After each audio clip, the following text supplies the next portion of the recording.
Halo teman-teman, kalian pasti sering memesan makanan di kantin sekolah kan? Setiap siswa pasti akan memilih menu favoritnya, benar kan? Dan tentunya semua siswa pasti punya satu mata pelajaran favoritnya. Nah, ternyata kegiatan sederhana itu bisa menggambarkan konsep relasi dan fungsi dalam matematika loh. Untuk lebih jelas, mari kita lihat contoh-contoh soal berikut ini yuk. Tapi teman-teman, sebelum kita ke contoh-contoh soal, kita harus tahu dulu gak sih pengertian dari domain, kodomain, dan range. Yang pertama nih ada domain. Domain adalah daerah asal yang boleh dimasukkan ke dalam fungsi. Yang kedua ada kodomain.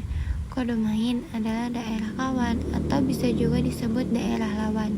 Jadi secara teorinya tempat semua fungsi berada. Dan yang terakhir nih tentunya ada range. Range adalah daerah hasil yang nantinya bisa dinotasikan sebagai himpunan penyelesaian. Teman-teman tahu nggak hubungan antara domain dan kodomain ini bisa kita gambarkan dengan diagram panah loh. Nah, untuk lebih jelasnya mari kita simak contoh soal berikut ini. Aku mau pesan sate dan es teh. Aku mau pesan nasi goreng, bakso, dan es teh. Nah, untuk diagram panahnya sendiri, teman-teman bisa menggambarkan seperti ini ya.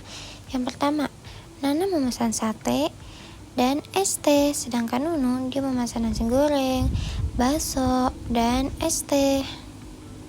Dari diagram panah ini, jika satu siswa bisa memilih lebih dari satu menu, maka itu disebut dengan relasi, karena domainnya punya lebih dari satu pasangan di kodomain. Anak-anak, ibu mau nanya, apa pelajaran favorit kalian? Saya suka pelajaran olahraga, Bu. Kalau saya suka pelajaran matematika. Dan saya suka IPS, Bu. Nah, diagram panahnya teman-teman bisa menggambarkan seperti ini. Yang pertama, Nunu dia sangat menyukai pelajaran olahraga. Terus Nana dia menyukai pelajaran matematika. Sedangkan Lili dia sangat menyukai pelajaran IPS. Di sini bisa kita lihat kalau setiap siswa hanya memilih satu mata pelajaran yang mereka suka, itu disebut dengan fungsi.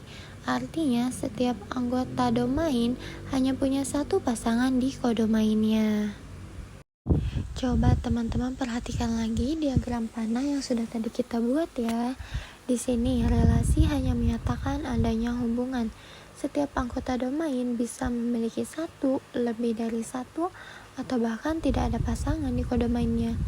Nah, sedangkan di fungsi sendiri dia memiliki aturan kunci teman-teman, yang mana setiap elemen di domain harus digunakan, dan setiap elemen di domain hanya boleh memiliki satu pasangan.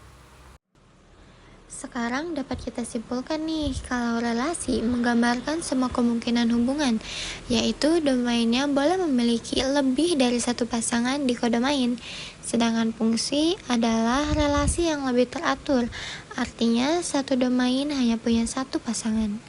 Sekarang coba perhatikan hubungan-hubungan di sekitar kalian. Mana nih yang termasuk fungsi dan mana yang termasuk relasi ya?